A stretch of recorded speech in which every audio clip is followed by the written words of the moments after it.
Hello, everybody. My name is Dr. Jeff Winkle, and I will be your professor for the next 7 weeks for our dive into world religions, humanities course number 281. So I wanted, before we kind of dive into Blackboard and get started for the week, to use a little time to give you a course overview, tell you a little bit about myself, tell you a little bit about the course, what you can look forward to, what you can expect over the next 7 weeks. Readings, quizzes, tests, all that stuff before I turn you loose onto the course itself. So we're going to walk through the course syllabus. We'll take a peek at the course Blackboard site. We'll talk about course text and all the details that you'll need to get going here. So to begin with, if I can get this thing to work. A little bit about myself. My name is Dr. Jeff Winkle. I am a humanities professor here at Grand Rapids Community College. I've been teaching here for about 5 years, and this is one of my favorite courses to teach. It's so interesting, and I never fail to learn something new when I go through the course material, when I get student questions. It always forces me to think about this very important, fundamental, very human subject in new and different ways. My background, I got my PhD from Northwestern University in Evanston, Illinois, in classical studies, which is the study of kind of the ancient Greek and Roman worlds. I also teach a Greek mythology course here on campus. So that's my area of specialty. But my area of specialty, kind of within that specialty, was the study of ancient religion. And in fact, we'll be dipping our feet into a little bit of kind of ancient Greek religion, what I guess you might call, as opposed to living religions, defunct or dead religions, before we get into the kind of the living, kind of active religions around the world today.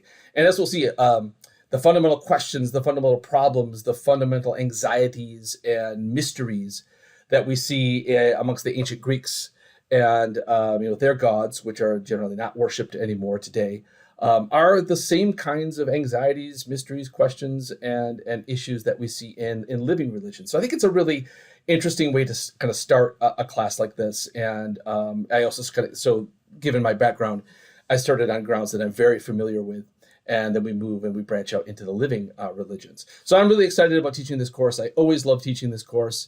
Like I said, as our world becomes in some ways smaller, as you know, it becomes more globalized, more connected and such, a fundamental understanding of the various belief systems around the world, I think, is just fundamental for being a participating, educated, functioning, good citizen in this world that we live in. So if you came to the course, for a humanities credit, or that you thought it sounded kind of interesting, that's great. I would never put that down. But I do want to impress upon you that I think this is a really important subject to get a handle on. It helps you kind of understand the world and how it works and how it has worked throughout the centuries in really clear, important, and fundamental ways. All right, so this course is what we call an asynchronous course, which means we will not be having live meetings, live lectures, live discussions, anything like that. And so what I will do, and you can log on to the Blackboard site if you haven't done so already, and see this out, and see this for yourself. Each week of our 7 weeks will have its own folder, and I'll be a little bit lenient as we get into this for the first couple of weeks. My expectation is that you'll open up that folder, and you will be able to satisfactorily complete all the work in that folder for that particular week. So at midnight Sunday, after each week, the folder for the next week will open, and then I'll expect that over the next 7 days, you'll complete that work. And like I said, I'll keep some things open as we get started, but once we get about 3 weeks in, I'm going to assume that we're all on the same page. People have the textbooks, people have kind of gotten the rhythm of the course, and you'll be able to kind of complete the work, the readings, the quizzes, the lectures, the forums, whatever's in there over the course of that particular week. So this is a 7-week course. I hope you're aware of that, which is a condensed course. And I don't tend to, this is more or less the same course that I teach in a regular 14-week semester. I don't cut out very much. So that means it's condensed. It's packed with stuff. And of course, a course like this has its benefits. You get a lot of stuff in a short period of time. I think you'll be asynchronous. You can, do the work when it fits your schedule. You don't have to log on at a particular time or anything like that. It's a really nice way to work around a work schedule or whatever else you got going on. So there's a lot of benefits to a course like that, but at the same time, it's also tricky. You really have to be on your game in an asynchronous course, and then even more so in a condensed course. So it's really easy to get behind if you let a few things slide. It's as if every week's every work for a week is like the work of 2 weeks during a regular course semester. So I encourage you to be as efficient, to be as timely as you possibly can in getting to the assignments, and don't let things fall behind, because it can be quickly become just much too much. All right, so what I want to do is I want to kind of introduce you briefly to the texts that I've ordered for this class, and the sooner that you can get them, the better. We'll walk through the syllabus, and then we'll also take a peek at the course Blackboard site before we're done here. So these are the two courses, texts that I've ordered for this course. These will be our anchor texts, and most of the readings that I'm asking you to do will be from these two texts. If I ask you to read something else, it will be a Word document or a PDF that I'll just simply put on the Blackboard site that you can download at your own leisure. But these are the courses. This is the main textbook, Living Religions. It's really quite a wonderful text, and more or less kind of each chapter in the book is given over to a particular religion, or aside from some of the introductory chapters, and really gives you a nice overview of the main ideas and beliefs and processes of these various belief systems. And the second book I've ordered is this smaller book, and you can see by the title it's related to this one.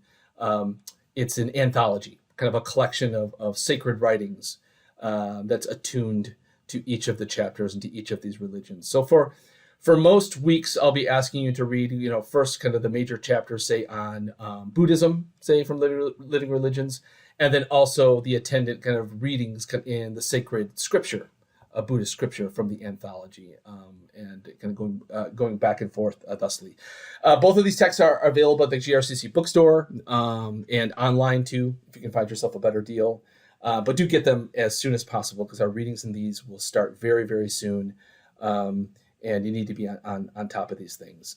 So let me know if you're having trouble getting them, and any way that I can help you as we kind of get our feet on the ground early on. All right, let's walk through the syllabus briefly. And again, you can find the syllabus has its own link on the course Blackboard site. It's the same document that we're looking at here. You can see my name. Again, I'm Dr. Jeff Winkle. The best way, in some ways, the only way really to get a hold of me this semester is by my email address, jeffreywinkle@grcc.edu. I'm in a temporary office right now, and there's a suite of offices that's like right below the Bostwick parking ramp. And I'll be in and out sporadically. And I do have a phone number there.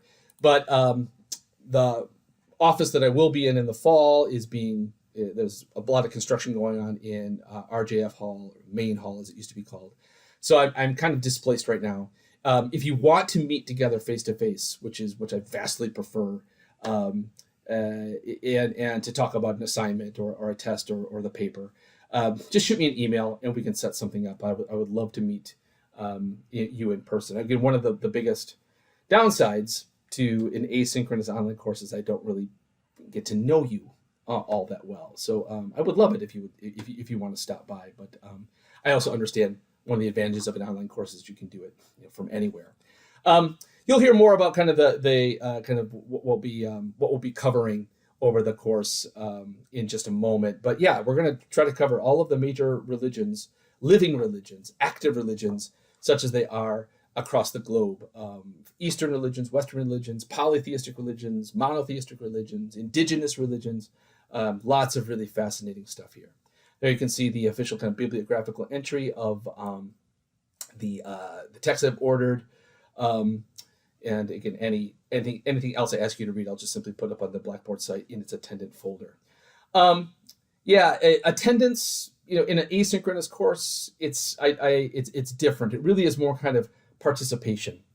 And so I will give you an attendance kind of participation grade based on the kind of the timeliness of your submission of assignments. That is, the finishing of quizzes, the responding to a forum question, discussion forum, and and the like. And so log on, get started, get in, hit the ground running, and do your absolute best to complete a week's worth in the folder by the end of that assigned week. Here's the grading breakdown. The course is worth a potential 1,000 points, and broken down evenly along these lines. Attendance and participation, which I was just talking about, 200 points. Film responses, I'll be asking you to watch a number of things and respond to them. This is also kind of more broadly discussion questions, 200 points. Each reading I ask you to do will have an online reading quiz for you to take. I'll say more about those in just a second, worth a potential 200 points.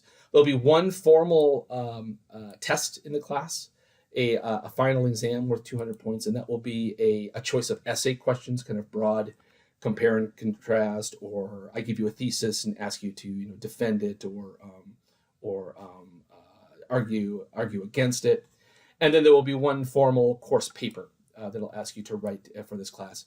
And I'll say more about that in as we get along. You can find the paper prompt. I think I have it already available on the course Blackboard site if you want to look at it. I think it's fairly self-explanatory, but I will introduce it formally as we get 2 or 3 weeks in.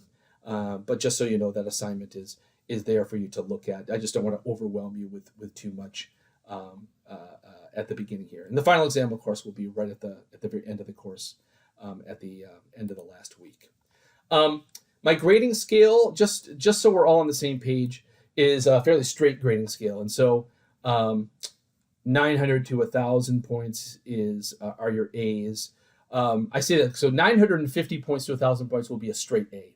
So that's 95% to 100%. And I just mentioned that specifically because, as I understand it from what I've heard from students, is that some professors have 93% to 100% being a straight A. My grading scale is a little bit more demanding than that. I don't think that you'll find that I'm a particular kind of harsh grader, but I do think that straight A work should be above and beyond. And so a straight A should be earned. So just so there's no questions at the end of the course, if you got like 930 points, say, well, hey, this is usually a straight A. What did I do wrong here? This is my particular grading scale. All right, so the reading quizzes, what you'll find is after each reading or set of readings, I'll ask you to take kind of a short, multiple choice quiz on those readings. And these are, again, not out to trick you. These are just to test kind of basic comprehension and digestion of an assigned reading. These are timed. So, for example, many of the quizzes will be 10 questions, and I'll give you 15 minutes to complete those questions, which I think you'll find is plenty of time to do this. This, again, the time just to kind of keep you honest, so you're not just sitting with a quiz with your book open and kind of flipping for answers. So this is just a slight prod so that you do the readings, do them well, and then take the quiz. You can take these quizzes twice. Just be aware that the software will average the score of your 2 attempts. So after you attempt a quiz, I have it set up. It'll show you what questions you got wrong. It won't tell you the answer, but it'll mark the ones you got wrong as wrong. And then you can use that information to go back and take it a second time to up your score if you so want. Now, of course, if you ace it the first time through, of course, obviously no reason to take it a second time. And then that grade will automatically go to your grade book in Blackboard. The final exam will be the final exam will not have multiple choice, true and false, short answer. It will be a choice of essays. So kind of my grading philosophy or my testing philosophy is the reading quizzes take care of kind of the nuts and bolts, the who, what, why, where kinds of questions, the detail questions. And then the final exam will kind of test the bigger picture and maybe ask you to compare and contrast things that we haven't compared or contrasted in class, or ask you to defend a thesis or argue against a thesis. And as this approaches, again, I'll give you some very clear ideas on how to prepare for this. In the past, I've given sample questions that I've used on other tests, so you can go into this with eyes wide open. And like I said, I'm not out to trick you. I'm really here to kind of help you learn, and hopefully that my own passion and interest and fascination with this stuff comes across and you find that contagious. That's really what I want you to get out of this course is to become a more curious person and to want to know more and to be interested in the larger world and the differences and the mysteries of the world around us. This is a great class to dive right into that. Yeah, use your email to get in touch with me. That's the best way. There's a more kind of formal presentation of my grading scale. Just a quick through the course schedule. Our first week will be looking at kind of more broad ideas about, what do we even mean by religion? Can you even define religion? Are there things that all religions have in common? What do you think of when you hear that term? And what would fall under the umbrella of religion and what falls outside of that umbrella? And we'll be looking at some kind of ancient Greek myths and creation stories and some kind of early, not early, but interpretive ideas. What if some kind of famous thinkers have thought about religion and how do they categorize it? Week 2, we'll start getting into specific religions. We start with indigenous religions, a little bit about kind of paganism, or what we call kind of New Ageism. Then we shift into what we might call Eastern religions. We'll tackle Hinduism, Jainism, Buddhism along the way. We'll be watching this really wonderful film that was made from a wonderful book called Life of Pi, which has lots of really interesting, largely Eastern, but it's all over the place. All over the place too. You kind of tackle lots of religious ideas. So I'll ask you to watch that, and we'll discuss it online. Taoism and Confucianism, kind of Chinese religions / philosophies. And in the last 3 weeks, we'll kind of tackle what we call the monotheistic religions. These religions, the big three, specifically Judaism, Christianity, and Islam, which are all related to each other kind of historically. And there's lots of shared tradition between these two as well. And then we end with Sikhism, which our text also identifies as a monotheistic religion, although as we'll see, it's a very different kind of monotheistic religion than, say, Judaism, Christianity, and Islam. And again, this course really assumes no knowledge on your part. You'll probably find that you know more than maybe that you thought you did. So it can, whether you come from a religious tradition and are practicing within that religious tradition, that's great. If you don't come from that and your knowledge about this kind of stuff is peripheral, that's great. Doesn't matter. We're really kind of the point is to kind of start from the ground level and to go up and to go up together. So whether you come from a tradition or not, if you come from a tradition, I think you'll find that you understand your own tradition and appreciate your own tradition that much more after a class like this, and you'll learn kind of how it connects to these various other religions across the globe. If this is brand new to you, then man, you're in for a kind of a roller coaster ride of lots of fascinating stuff along the way. All right, let's take just a quick peek at the course Blackboard site. So if you haven't logged on yet, go to the course Blackboard site, and this is what you'll find. You'll find a welcome message from me here with this graphic of these cartoons representing many religions around the world. The most important is you can find the syllabus here. There's the paper information over here. Again, I'll say more about that in a moment. A link to my email address and information here. Discussions and film responses that we'll do will all be linked under here. You'll also find them in the weekly assignments folder. That's really the important one right here. I'll link this very video that you're watching right now into the orientation folder here. And then the week 1 folder is already open for you to dive into. So let me just open that up. And so week 1, introductions, archetypes, and antiquity. And so like I have here, please do your best to complete all the readings, lectures, and quizzes before 11:59 p.m. next Sunday, which is the point at which the folder for week 2 will open. And so I'll be a little bit lenient in keeping things open for the first 2 or 3 weeks while you get the textbooks and you get used to the rhythm of the class. But do get a jump on it as quickly as you can. And then in each folder, what I'll have is kind of a suggested way to break things up. So I have day 1, day 2. Again, there's nothing scheduled on those days. But again, with a course like this, don't save everything till the last moment to kind of cram it all in. It's a terrible way to learn, right? You cram it into your brain and you lose it just as quickly. So do your best. I think that to break it up is each day just do a little bit. Watch a lecture, do a reading, take a quiz, and you'll get so much more out of the course, and it'll be less stressful and a lot more fun along the way. So here I have kind of 4 days of suggested activities, watching some lectures, doing some readings.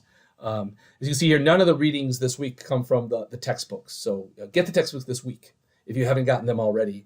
And I think we begin our readings from them next week. So everything that you need to read this week, you can find linked PDFs and on the course Blackboard site. So this week is pretty self-contained for what you need, and I think that works nicely for those of you who may need some time to pull some other things together. All right. So let me know if you have any questions, if you have issues with quizzes, software sometimes have issues, if it, crashes an attempt, just let me know. That's easy for me to go in and fix it. And let me know if you have questions about anything. I'm eager to meet you online, and I'll see you soon.